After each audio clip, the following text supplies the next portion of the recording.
السلام علیکم ورحمۃ اللہ وبرکاتہ۔ وعلیکم السلام ورحمۃ اللہ وبرکاتہ۔ حضرت امام صاحب سے آج پہلی بار روزے سے متعلق کچھ معلومات جانکاری حاصل کرنے کا موقع ملا ہے، جو آج آپ کے سامنے انشاءاللہ گفتگو امام صاحب کریں گے۔ حضرت، ہم یہ جاننا چاہ رہے ہیں کہ قرآن میں جیسا کہ آپ نے بتایا اور آیا ہے کہ روزے رکھنے سے لوگ متقی اور پرہیزگار ہوتے ہیں، تو آخر ایسے کیا وجہ؟ ہم لوگ تو روزے بھی رکھتے ہیں، روزے کی قدر بھی کرتے ہیں جہاں تک ہو سکے اللہ ماشاء اللہ، لیکن وہ پرہیزگاری، وہ متقی، وہ اثرات ظاہر نہیں ہوتا۔ دیکھیے، پہلی بات یہ ہے کہ قرآن کریم میں نے تو صاف انداز میں کہا کتب علیکم الصیام کما کتب علی الذین من قبلکم لعلکم تتقون، کہ روزہ تم پر ایسا ہی فرض کیا گیا ہے جیسا کہ پہلی امتوں پر فرض کیا گیا تھا، اور اس کی حکمت یہ بیان فرمائی لعلکم تتقون، تاکہ تمہارے اندر پرہیزگاری آ جائے، تقوی آ جائے، اللہ رب العالمین سے ڈرنے اور اللہ رب العالمین کو راضی کرنے کا سلیقہ اور ملکہ آ جائے۔ لیکن سوال آپ کا یہ ہے کہ ہم تمام چیز کرتے ہیں، پورے مہینے یہ کام انجام دیتے ہیں، لیکن اس کے باوجود ہمارے اندر تقوی پیدا نہیں ہوتا، ہمارے اندر پرہیزگاری نہیں آتی، اور ہم لوگ جہاں تک ہو سکے پرہیزگاری کی طرف زیادہ چلے جاتے ہیں۔ تو اس کی وجہ یہ ہے کہ مشائخ نے جو روزے کے آداب لکھے ہیں، مشائخ نے جو روزے کے آداب لکھے ہیں وہ 6 ہیں۔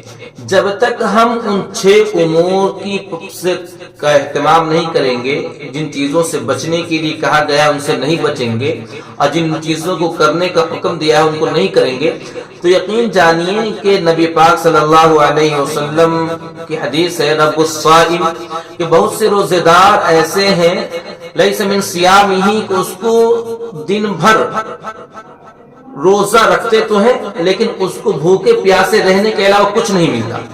اس کی وجہ کیا؟ وجہ یہی ہے کہ آدمی روزہ رکھتا ہے لیکن روزہ کے اندر پرہیزگاری کرتا ہے، روزے کو روزے کے انداز سے نہیں رکھتا۔ مشائخ نے جو 6 چیزیں بیان فرمائی ہے کہ ان 6 چیزوں کا اہتمام کرو تو تمہارا روزہ اصل روزہ کہلائے گا، اور اس کے اثرات مرتب ہوں گے۔ اس میں سے پہلی چیز یہ بیان فرمائی کہ نگاہ کی حفاظت کرنا۔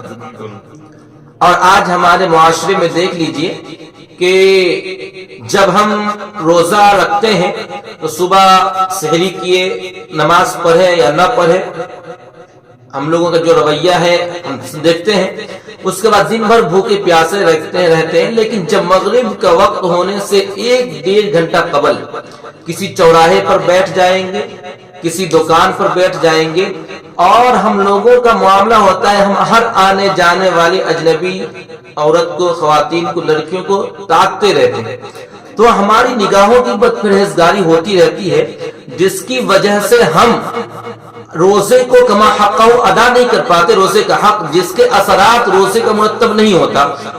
شریعت نے کہا جس چیز کو دیکھنے سے تمہارے دل کے اندر خلجان پیدا ہوتا ہے اور ذہن کے اندر بری چیزیں وساوس پیدا ہوتی ہیں، ان تمام چیزوں کو دیکھنا چھوڑ دو تو تمہیں پر روزے کے اثرات مرتب ہوں گے۔ یہ پہلی چیز ہے روزے کے آداب میں کہ نگاہ کی حفاظت کرنا۔ دوسری چیز ہے کہ غیبت، کہ اگر ہم روزے کی حالت میں ہیں تو غیبت سے بچتے رہیں۔ آج ہمارے معاشرے کی صورتحال یہ ہے کہ ہم لوگ روزہ رکھتے ہیں تو دیگر جو کام ہوتے ہیں اس سے کہیں نہ کہیں اپنے آپ کو روکتے ہیں۔ روکنے کی وجہ یہ ہوتی ہے کہ ہم روزہ ہیں، کام کریں گے تو پریشانی ہوگی، تو اب ٹائم بھی پاس کرنا ہے اور کام بھی نہیں کرنا ہے، یہ تھکاوٹ نہ ہو، تو ہم لوگ کیا کرتے ہیں کہ 5 آدمی 2 آدمی 4 آدمی بیٹھ گئے اور ادھر ادھر کی باتیں کرنی شروع کر دیتے ہیں، اس کی غیبت بیان کرنے لگے، اس کی برائی بیان کرنے لگے۔ اور محمد عربی صلی اللہ علیہ وسلم نے فرمایا کہ غیبت کرنے والا شخص ایسا ہے گویا کہ اپنے مردار بھائی کا گوشت کھا رہا ہے۔ اتنی سخت وعیدیں بیان فرمائی۔ نبی پاک صلی اللہ علیہ وسلم ایک جگہ سے جا رہے تھے تو کچھ لوگوں نبی پاک صلی اللہ علیہ وسلم کے پاس صحابہ کرام آئے اور فرمایا کہ 2 خاتون ہیں، دونوں کی حالت روزہ رکھنے کی وجہ سے اتنی بری ہو چکی ہے کہ لگتا ہے کہ اب دم نکل جائے گا۔ پیارے آقا صلی اللہ علیہ وسلم نے 2 پیالے دیے اور کہا ان دونوں سے کہنا اس میں جا کے الٹی کرے۔ تو اس طے کی تو اس میں سے دونوں کے منہ سے گوشت کا ٹکڑا نکلا. تو صحابہ کرام پریشان تھے کہ روزے کی حالت میں تھی، آخر اس کو گوشت کہاں سے آیا؟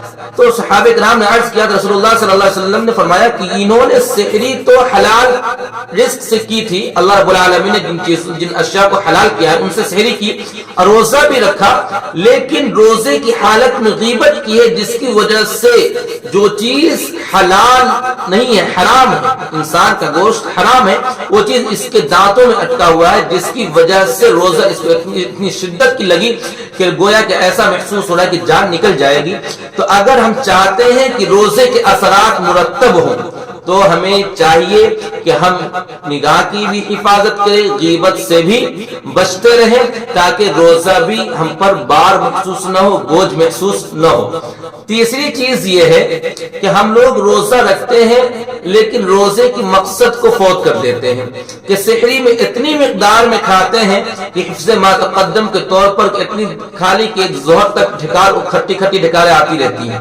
اور افطار کا وقت جب ہوتا ہے، مؤذن صاحب بیچارے جب اللہ اکبر کے صدائے دیتے ہیں تو اس طریقے سے افطار پر ٹوٹ پڑتے ہیں، ایسا محسوس ہوتا ہے کہ اس کے بعد دوبارہ کھانا ہی نہیں.